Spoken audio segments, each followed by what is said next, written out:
Hi, my name is Danayi Madondo. Hi, I'm Chiedza Chinhara, Diary of Smurf Dinky. And you're watching Connect. Create. Welcome to the Connect Create Fashion Masterclass. Meet the Masters.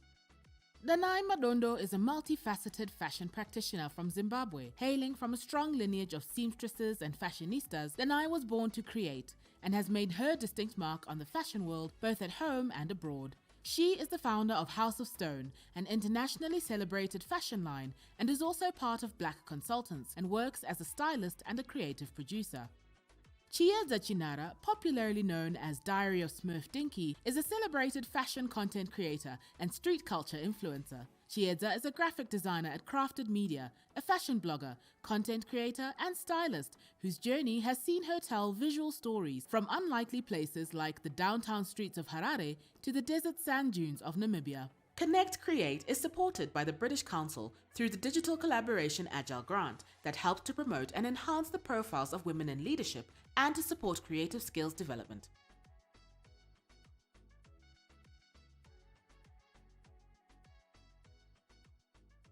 Hi, I'm Danayi Madondo. I am a multifaceted fashion practitioner and my label is called Haus. And I spelled it Haus because I always have to be different. The same way my name, Danayi, is actually spelled with a Y, it's Danayi, actually. But yeah, I spelled it Haus because I wanted to stand out. And funnily enough, upon doing my research, I found that House of Stone, spelled Haus, literally means house in German, even in Afrikaans, like whatever country is just house. So I wanted to kind of also give it that international flair, that twist, and just to set myself apart. So that's how I ended up spelling it Haus. My name is Chiedza Chinhara, aka Diary of Smurf Dinky, aka Dinky in the streets. Anyway, I'm 31 years old. I'm married to Zash Chinhara. He's a photographer. I'm a graphic designer by day. That's how I make money. That's, you have to pay bills and all sorts of things. So I'm a graphic designer by day. I work for a company called Crafted Media. I've been with them for about, would be like 8-9 years now. We've been working together. And I'm a fashion blogger. I don't really blog anymore like I used to, like typing out stuff. I used to blog a lot, but now it's more content creation, kind of like chatting to my people online. So yeah, content creation, blogger, that's what I do. That's who I am. And the name Diary of Smurf Dinky, it's so funny. My cousin we used to watch Teletubbies together. And she used to say Tinky to me. She's like, I want to call you Tinky. She's younger than me. So she couldn't say the D, so she would say Tinky. So she's like, I want to call you Tinky Winky. And I was like, that's weird. And I was like, okay, cool. And it kind of stuck, but it sounded like Dinky, right? So then years later, I brought it back and I was like telling everyone, my nickname is Dinky. They're like, why are you called Dinky? Are you small? Because it used to be funny. And I'm like, yeah, I'm short. Look at me. A short little person. And then it stayed. So now everyone started calling me Dinky for the last 20 years at this point. Yeah. And then Smurf, I dated a guy. He's a musician. And he's like, I think you're a Smurf. Actually, let's call you Smurf Dinky as a joke because you're really, really short. And then it was like a funny joke and the fact that I like the color blue and stuff like that. And then it just stuck, right? So then after that, when I started the blog, basically it was more of a push to start the blog from Zash and Gui, the people that I work with, and husband now, boyfriend then. They were like, you need to do something for exercising creativity because you just work day to day. And it's corporate work. It's not that great. It's like not that, challenging in the mind in creative ways. So they're like, since you love clothes, why don't you blog? And I refused for like 2 years. And then finally one day I just woke up and said, okay, fine, let's do this thing. And then I got clothes from House of Stone. Shout out to Danayi Madondo. She's my guy. Then that's how Diary of Smurf Dinky started. So I had to find a name, basically. And back in the day, a lot of people had diaries on their Instagrams. Like the name would be Diary Chakuti, Diary whatever. So I was like, let me put Smurf Dinky together and call it Diary of Smurf Dinky. But a lot of people call me Diary of a Smurf Dinky, which is fine. I don't care because I don't know how to pronounce it altogether. But that's basically where that name came from. Nothing deep, nothing philosophical. Just a lot of mess, basically, just made the name come together. Yeah. You know what? It's so funny. I think I spend so much time just focusing on the work that sometimes I even forget what I do in the context of I just want to produce amazing work that lives beyond me. But in terms of what I do, my resume, beyond just being a fashion designer, I'm, I'm a visual storyteller. So you'll find that all my campaigns for House of Stone, I'm the one that comes up with them, I art direct them. I've also worked with other artists to art direct certain projects for themselves. I'm also a stylist. I've worked with Tammy Moyle, I've worked with Gemma Griffith, I've worked with Mara Brown, I've worked with Jean Preza. Like, I've worked with, I guess, the people that you should work with. And it's been amazing. I've grown so much. I'm also a project coordinator, specifically for creative projects. So I've done so much work. I've worked with corporates. I've managed to work with Patrick and Mavros, which is an international Zimbabwean brand. I work with ZFM. Oh, like the list goes on and on and on. I probably am not plugging myself as well as I should because I've always found it so difficult to talk about my success. I don't know, maybe it's the culture that I've grown up in, and I'm trying to like sort of break away from that and trying to learn to speak about the things that I've achieved, not as something that is ugly, but something that is positive and in a way that doesn't come off like I'm bragging, but just accepting that this is what I've done and that's where I've come from and that's how I've contributed, and that's me.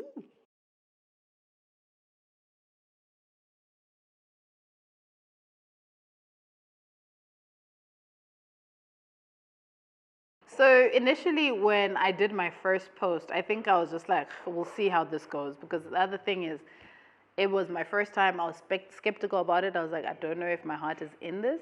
And I don't know. I'm just doing it because I have to, because it's my job. Like, literally, it's my job to actually create. So I think the reaction that I got from a lot of people around me, like my people, including you as well, were like, this is dope. Continue doing this. This is nice. This is nice. I was like, okay, that's cool, whatever. And then a lot of people were like messaging me now on like, back in the day, Instagram didn't have messages. So they'll go on my my blog, and then they'll email me or message me saying, please don't stop. This is really nice to know, like to read about. I didn't know Zim had designers like this. I didn't know this and this. And also, please don't stop because of the city. So initially, you know how Zash and I would like shoot in the city. A lot of people in the diaspora were like, thank you for doing this, because they miss home. So they, like, you know how you can't come home most of the time because you're working constantly just to survive out there. They were just like, this is great. I remember the street. I used to buy ice cream after church here. Dairy Board. Oh my gosh, that's my favorite company that sells like dope ice cream. So I think it just stuck. And then that's when I was like, I'll take it seriously, because I felt like people had more, they felt more towards the blog than like I initially thought it would, it would happen. So the fact that it stuck and people's hearts were like kind of fulfilled by just looking at the photo, I was like, okay, I'll continue doing it. And that's when I started taking it seriously. And as the years went by, I met a bunch of other bloggers from all over that are Zimbabwean too. And they would continuously insist that I shouldn't stop blogging, because sometimes I just be like, I don't really feel like doing this. But I continued because of the people, I suppose. Yeah, the people wanted the content. Yeah. Yeah, that's why I took it seriously. You know what? If I look back at my past, I think fashion has always really been a part of my story. I actually think it's actually my bloodline inheritance, but I never really knew it until now. So if someone asks me how I got into fashion, I almost feel like fashion has always been in me. It's called me to be a part of it. My grandmother was a seamstress. She always used to make stuff. My aunt was also a seamstress. People in my family have just always been creative, especially with their hands, and especially when it came to clothing. Even when I think about my older sister, she, for me, was my fashion icon. Not even Madonna. It was my older sister was a fashion icon. And it was only later in life when I came across other local Zimbabwean designers that were self-taught, like Moita Marimo, like Skase Bata, like Trish Carmen, in like my early days before I even got into fashion, and I was more into creating a publication like a Vogue of Zimbabwe, is when I actually decided I want to actually pursue fashion design as a career. And I think the final thing that really triggered me and really pushed me towards doing it is I was watching a TV show and I saw this designer from Nigeria called Segoe Diola. And her pieces, if I was to look at them now, would probably be considered costume. But when I saw her work, I was like, wow, this is art. And I had this feeling of like envy inside. I said, no, I have to do this as a career. So I remember speaking to my dad and saying, Dad, I'd like to go study fashion. And he was like, kuda kusona hembe. And I was like, yeah. And he was just like, okay. And I was like, yes. He wasn't very excited, but I was like, hey, if you're going to give me like the support that I need, that's a good start. So that's what made me pursue fashion and end up studying it in South Africa.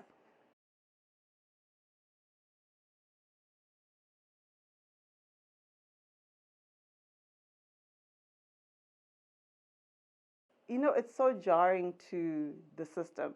So, for example, when I was in South Africa, even South Africans at the time, 2014, 2013, they considered themselves an emerging industry. They actually would say, our industry is so far behind, we have so far to go. But then you'd come back to Zim and you'd find that the Zim industry had this mentality that we've made it. Yet they were even further behind than South Africa. And their conversation and the way they would speak is, we have a long way to go. So I found that people didn't really have a true understanding and appreciation for what a designer was. I found that they would just put us into one category along with seamstresses, tailors, who are also valuable. Artisans are also valuable, but people didn't know what the difference was between each person's role, although each role is very integral to the entire system of fashion. So it was quite jarring because I realized I had a lot of work to do in terms of educating people, in terms of showing people the value that fashion designers bring to the system, not only to you as an individual, but even to the economy. Like, for example, if you look at France as the standard, France literally, its GDP is based upon fashion. It's employing people, it's creating jobs, it's creating industry. And I feel like in Zimbabwe, when you're in fashion, it's seen as a hobby. It's not seen as an actual career. It's seen as something that you do as a side hustle, or because you're not serious, you do fashion. But I've always thought that people within the creative sphere are actually some of the hardest working individuals, because we always have to work 10 times more than the average person just to get 10 times less than what the average person gets. So for me, it was very jarring. It was quite disheartening. But what I realized that if this is what I've chosen for myself, that I had to choose to persevere. And I had to figure out what my space was, what my voice was going to be, what I was going to contribute to this sphere, because I'm here now and I'm not going anywhere. Zimbabwe is not going anywhere. My desires, my dreams are not going anywhere. So how am I going to make an impact through my gifting and through my ability and help push this industry forward? So I think that was just my mindset. It took me a while to get there, but just one day I just had to have that trigger and that conversation with myself where I was like, this is bigger than me. I haven't been given these gifts for nothing. I haven't been given this talent for nothing. This is bigger than just me, Danayi, the individual. I belong to a system. I belong to a community. And if I want to see something better for even my own daughter, I need to be bold enough to persevere and to try and do as much as I can within my own capacity to create the change that I want to see. So, yeah. That's deep. As you can see, I'm passionate, man. Like I've always been passionate about fashion and just seeing this industry growing and just seeing the recognition that Zimbabwean creatives deserve, even beyond a fashion space. We have so much to offer the world out of this small country. And I always say, what was last will always be first. I've always held on to that mantra / prophecy about Zim and Zimbabweans. I believe it's true because I actually am seeing it whilst I'm still alive. When you see like the few people that you went to high school with, or even people that you just crossed paths with, no matter where we go, we always seem to stand out above the rest. So it says something about us as a people that wherever we go, we have that X factor. We are hardworking. But it's a matter of us now learning how to work together within this environment. And I think that's the mindset that now truly needs to change, is that true Ubuntu is what I think we need that will really just take us to the next level.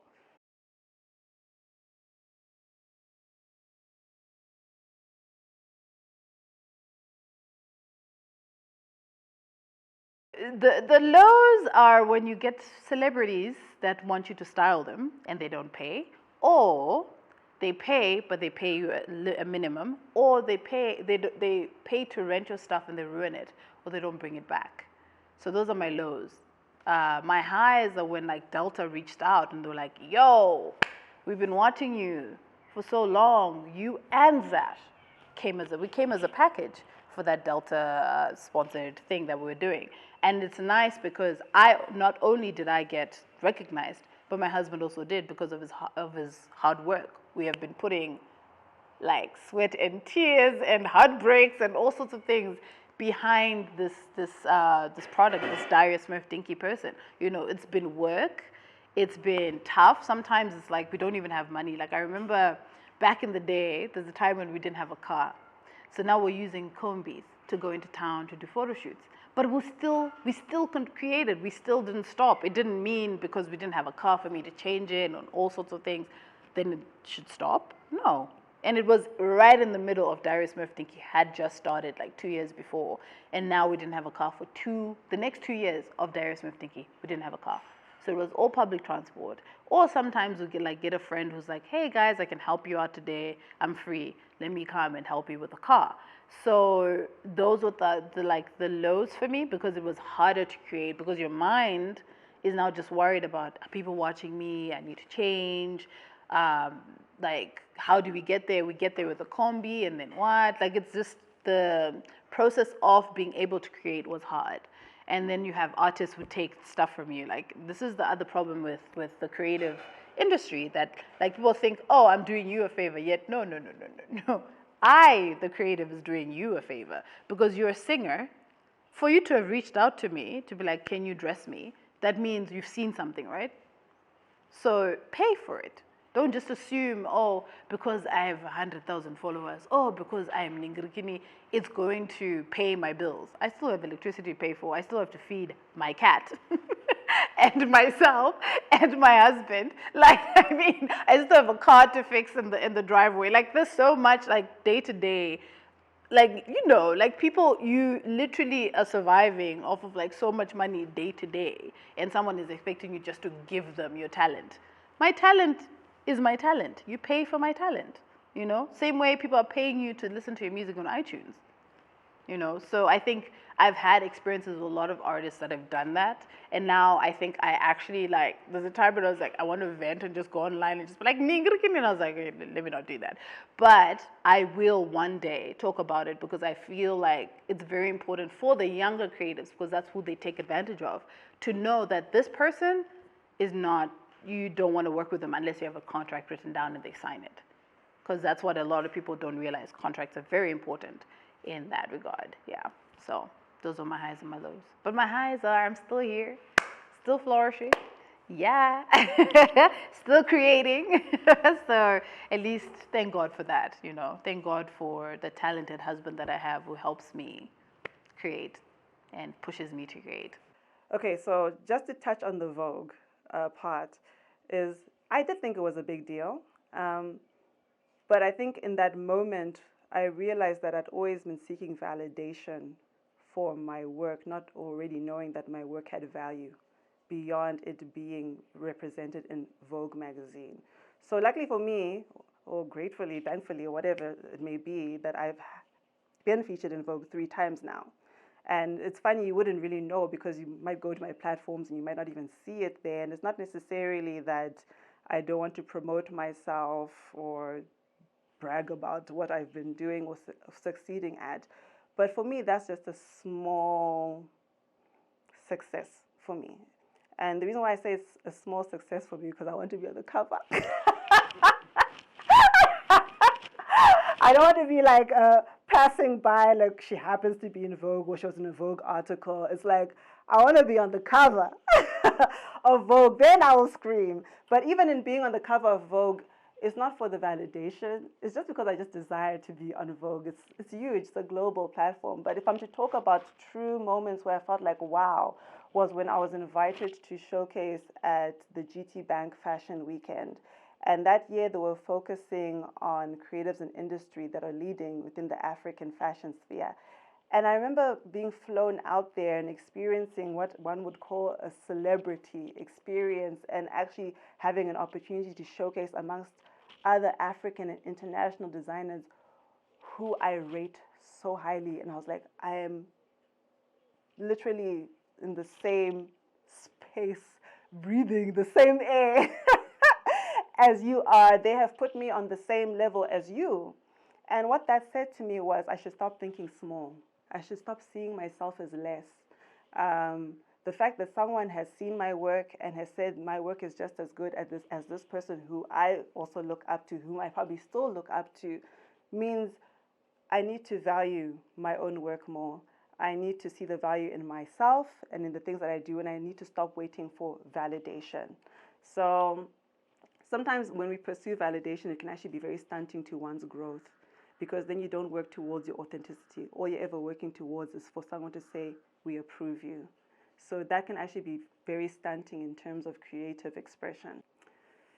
Low points. Oh, wow. I think when I took my first hiatus, I took a hiatus between 2016 up until 2018. That was my lowest point in 2016, because I had actually decided that I was going to stop fashion designing altogether. I was depressed.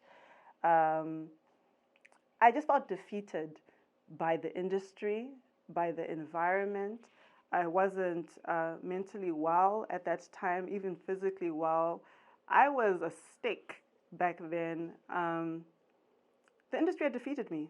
I didn't see where I was going. I didn't see what I was contributing to the bigger narrative. I just felt like I was now churning out clothing that other people wanted, but clothing that I didn't necessarily believe in or even want to put out there just in order to make a dollar. So I felt like I was now chasing money, and it made me produce clothing that had no meaning, clothing that didn't even relate to my personal ethos. So it was really defeating. And when I decided to close doors, I remember telling my whole family, yeah, I'm going to announce that I'm quitting House of Stone, I'm done with it. And I remember my family saying, don't announce, just be quiet, do something else for some time. Because luckily for me, I was surrounded by a group of people that really believed in my talent and really believed in what I was doing. And it's thankfully for them, I just went quiet, and people just thought maybe House of Stone is quiet or whatever. But at that time, I did something else, and I think it was important because when I came back with fire. I came back with fire. So yeah, that was my lowest point.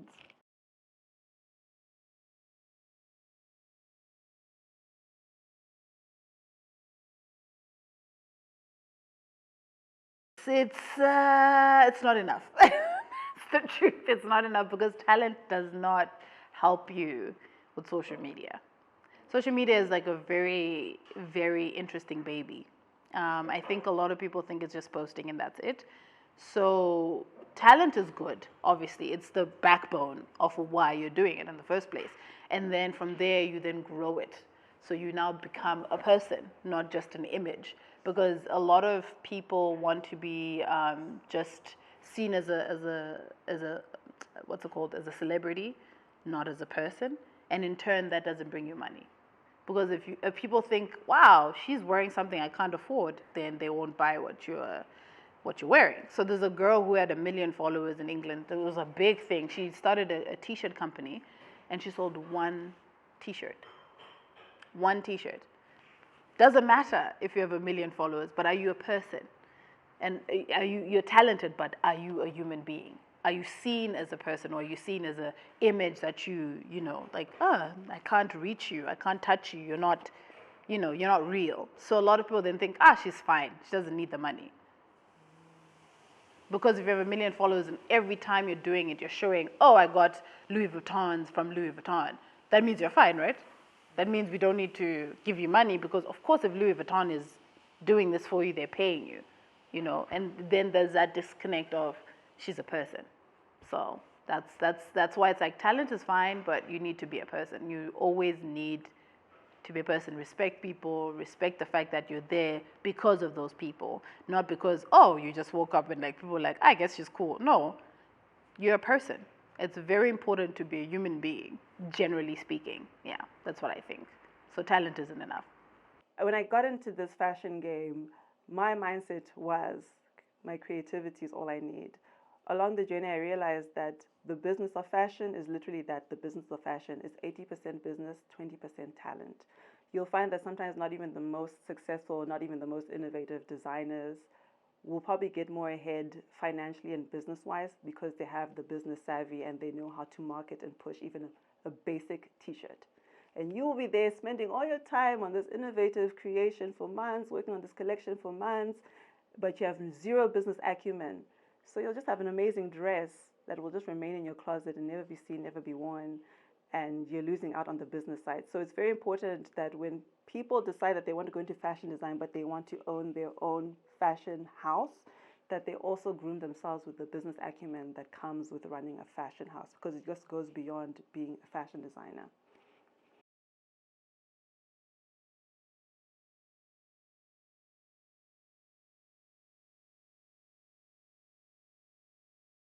I would say, look, you need to have basic accounting, marketing skills. You need to be able to connect with buyers or retail spaces that can actually stock your stuff. You need a reliable manufacturing supply. So all of those elements need to be in order. And a lot of the time as Zimbabweans, we don't have the financial backing because fashion is actually a capital intensive industry. If you ain't got the capital backing you, you really need to be innovative on the business side on seeing how you're going to maneuver your way around. So there's so many elements that make a sustainable fashion business that you need to get yourself clued in on. It's not just about being able to design, draw, go to a seamstress. Do you have a retailer that you're going to supply? Do you have online shopping access? Do you have payment gateways? Are you paying your taxes? All of those tedious business things that I never really wanted to do when I got into fashion, I realized are very important in order for me to actually have a successful business and a business that's actually going to grow. And at that point, I realized, okay, I'm not good at this. What am I going to do? Do I groom myself or do I partner up with someone else? And you find that some of the greatest fashion brands that exist today, it's usually a duo that couple up. One person will focus primarily on the business, the other person will focus on the design. And sometimes they will outsource their marketing to an agency because there's so many emerging agencies that sometimes you don't need to deal with it yourself. But sometimes, depending on your funding, you might actually have to do it yourself. It becomes a full-time job. I think if you have plans for weekend mafaro, as I put it, you might as well put that aside because it's going to take all of you. I remember my first year, my dad always said to me, "You're always in the cottage, always sewing, you're always working, and we're not seeing the money." And literally, that's what it was like for the first year of my business. I was always working. I was always in the cottage, and there was no real money being seen because I'd always have to put it back into the business. And as the business grows, you put it back into the business. So, yeah, if you want to do real business, it's not pretty. If you were to see me, right now, I might look presentable, but most of the time I'll be in sweatpants, a t-shirt. You'll see me downtown looking for fabric or the best options or the best deal so that I can give my customer the best deal, trying to figure out how to price your product the right way for your target market, trying to figure out how you're going to reach that target market. I've categorized myself as a lifestyle fashion brand, meaning I'm going to have to position my product wherever there is summer, wherever there's a coastal holiday experience happening. It means Victoria Falls, Cape Town. How am I going to ship my product there? What retailers are out there? Do they want my product? At what price point do the clients that are going to be purchasing my product that side want it for? There are all these things that you need to consider, which are honestly, they're not the most exciting for me because I'm I just want to make beautiful dresses, have photo shoots, tell stories. The glamorous part, the runway, that's what I thought it was about when I signed up. But when I really decided that, look, I'm also an adult now. I have bills to pay. I have things to do. I need a functioning business.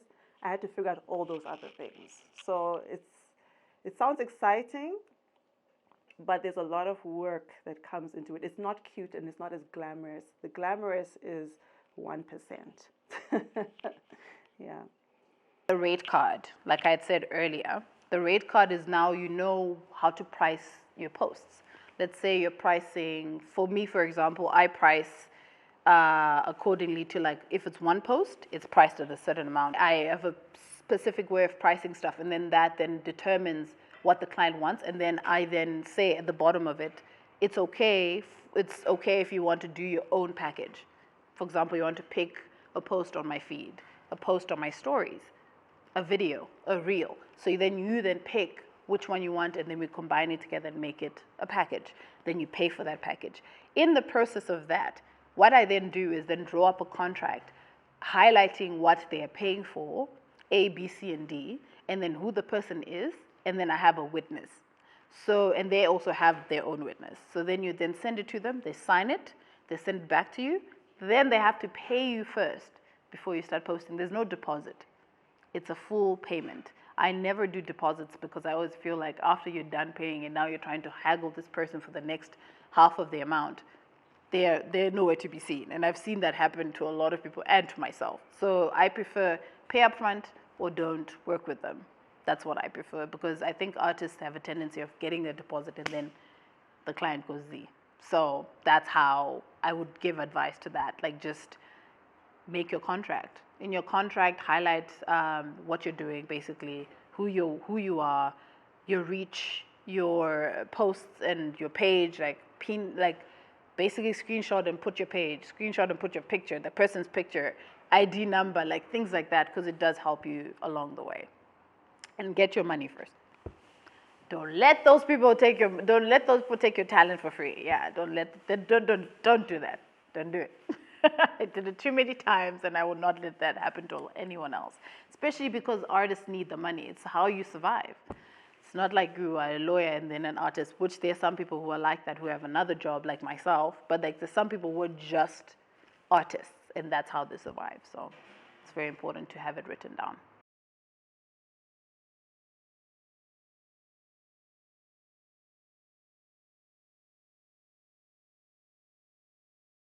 Well, I'm starting to see that sometimes it does pay to talk about yourself, but I've always believed that your work should speak louder than your voice. And I think I've always used that as one of my ways forward, is that let the work speak for itself. Because for me, I'm a testament that the work speaks for itself, the work opens doors. Might be quicker if I did speak about it, but ultimately, true genius, true creativity, it speaks for itself. And that's why I've managed to be spotted and put on all these platforms, why people have invited me over internationally to be on Paris Fashion Week summits. Like, I've been in all these spaces beyond the world or the country that I work within. They've identified my work because it's a visual work that I do, and they've said this is excellent. So for me, I always strive to make sure that above and beyond what I say with my mouth when I meet someone, that the work speaks for itself, and that whatever I say is more so supporting it rather than trying to sell it. It should sell itself. So even when I want to work with a creative and they say, oh, I'm a videographer, I'm a this, I'm a that, I always say, can I see your work? Because your work will speak for itself more than you can. You might not even be able to even market your work well enough. And you find that a lot of artists, we don't know how to speak. We don't know how to market ourselves. So we really rely on the work to speak on our behalf. But I think it definitely is a skill that most creatives should work on improving, because you find a lot of the time that the greatest creatives lose work to people that are good at speaking who can't even create anything. And it's a shame. It's a shame. It actually makes me want to cry, because it's like, this person is so talented, but simply because they don't know how to pitch themselves, sell themselves, they're losing out on so many opportunities that are going to people who are an amazing talker, but is not a producer. So stuff like that crushes me. I have to be honest. Yeah. Do you think there needs to be if I'm a fashion designer, I say, oh, look, I'm just really good at.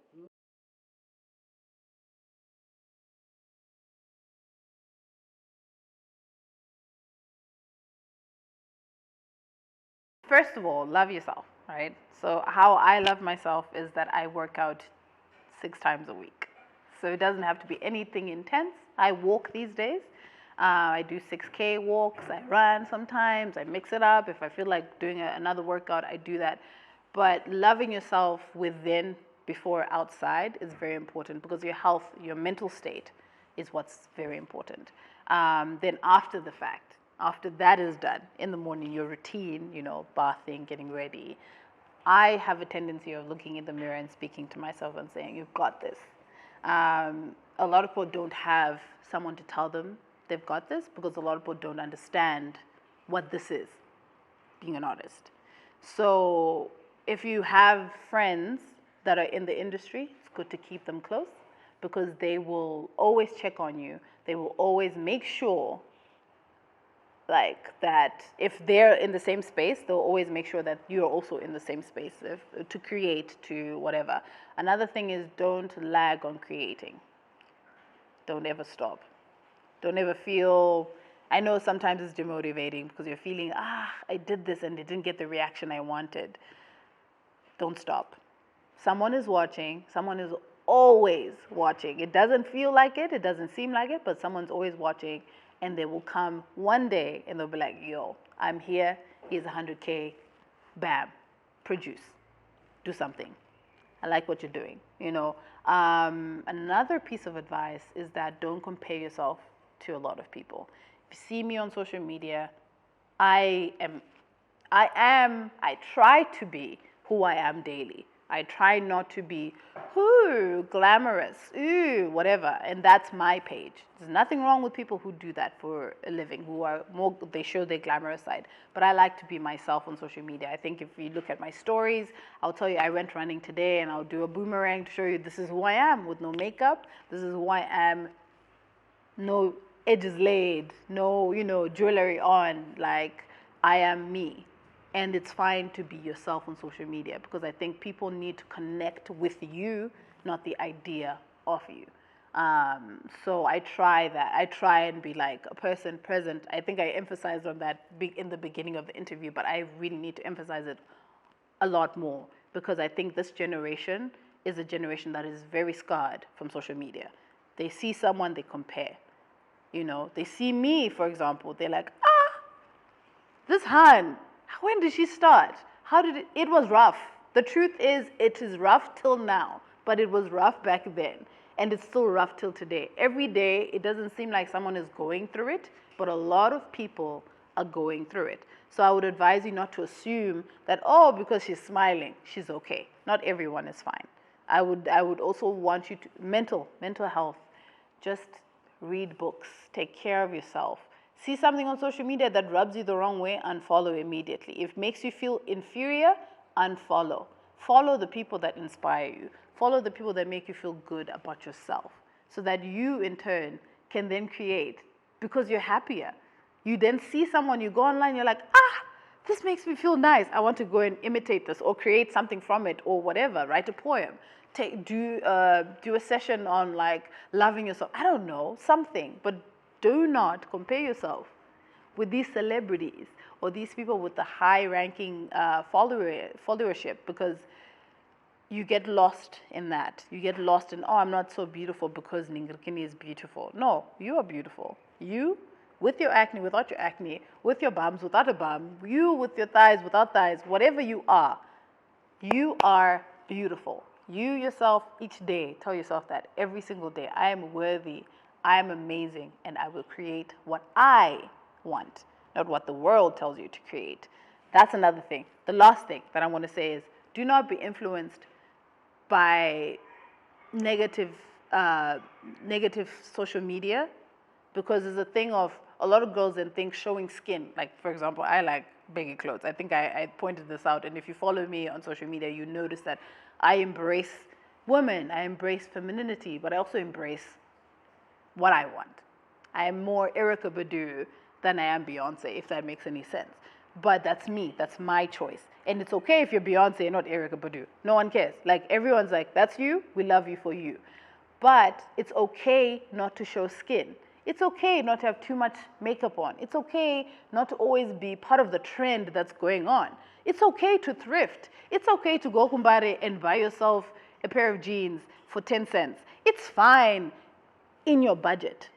Don't look at someone else and be like, but Nini, I also want this Range Rover. Yes, work towards it. Buy yourself a Range Rover one day. But don't then get confused be inspired by that person driving the Range Rover. Don't want it. Like, I don't know how to explain. Not like don't be obsessed with it. Work for it. That's what I'm trying to say. Yeah. So always work. Don't stop working. Yeah. Just be happy. Stay away from the depressing social media that you see, and you're like, I want to be like this. Don't want to be like that. Be inspired by that person. Don't be obsessed by the person, if that makes any sense. I hope I said something that made sense there. I would always say be authentic to who you are. Know what you want to contribute through fashion. Know where you want to fit. Have some form of way of defining your contribution for yourself, and experiment. Especially at the beginning of any journey. I always say through experimentation, you also discover your voice if you don't know what it is. You also discover your rhythm. Don't be afraid to fail. Through failure, you grow. Never see failure as actually failure. That's just an opportunity to grow and to understand your own working rhythm. I don't think failure should even, I don't even think that word should exist. To me, it's actually an ugly word because it actually stunts growth. So yeah, don't be afraid to experiment, to explore, to try out different things. Don't be afraid to intern with people that you look up to. Go out there, put yourself out. Don't be afraid of someone saying no to you because, hey, you were never doing it to begin with, so what have you lost out? So have boldness in your journey and never be afraid of a no.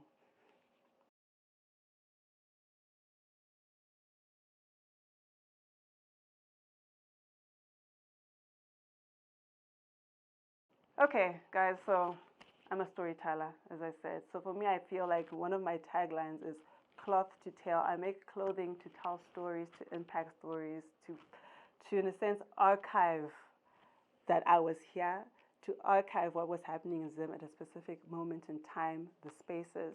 But if you want to find me as a fashion designer, you find me at Haus of Stone, Haus of Stone on all platforms. I'm also a stylist, art director, conceptualist. You can find me on Black Consultants, which is spelled BLVK, on all platforms, Black Consultants. And that's pretty much me in a small little nutshell. When you go on those platforms, please reach out to me. You can slide into the DMs, you can email me, get in touch, have any further questions. I'm a very easygoing person. And I love to spread the love and I love to spread the knowledge. So, yeah. So I met this girl called Tanaka. She's from England. She's based in England. She's a lifestyle blogger. So then basically we met on social media. That's the nice thing about social media. Even like I met a lot of my friends, on like a lot of new friends on social media in person now, which is nice because we can touch each other's hands. Obviously, sanitize first. COVID is a real thing. But like, yeah, I've met them in person. And I met this girl about a month and a half-ish ago. And she said something to me that made me like realize I'd been lagging. So she's like, "You stopped creating." And she was very honest about it. And it hit home deeper than it should have, but she had a point. Because I used to create, I used to post every week I'll have something new. If, in fact, or every 2 weeks I'm creating something, I'm doing something. And I think obviously the world and what's been going on and being a wife, you know, it's hard. So it's been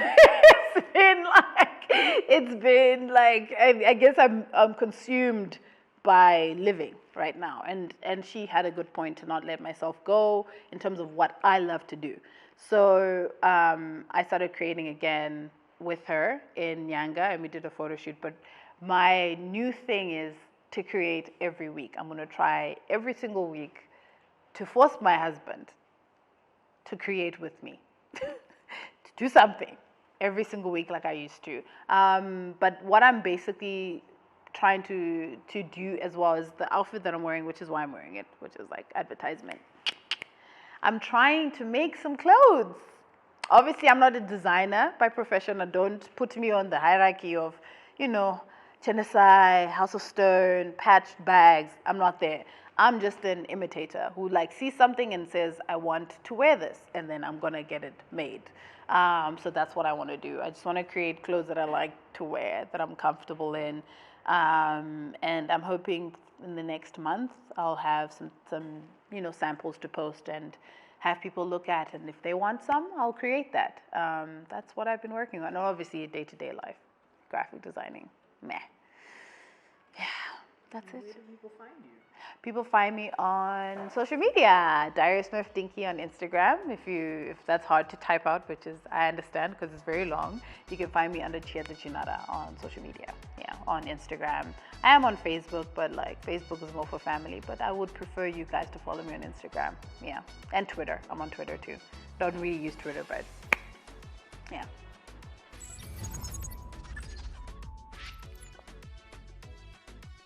That brings us to the end of this masterclass. Thank you for watching Connect Create. Did you enjoy this masterclass? Make sure you like, share, and follow us on all our social media platforms. If you would like to receive exclusive content and behind the scenes of this masterclass, make sure you click the link in the description and sign up for the Connect Create directory. This project was brought to you by AfriDigital in partnership with creativestribe.zw, supported by the British Council through the Digital Collaboration Agile Grant that helps to promote and enhance the profiles of women in leadership and to support creative skills development.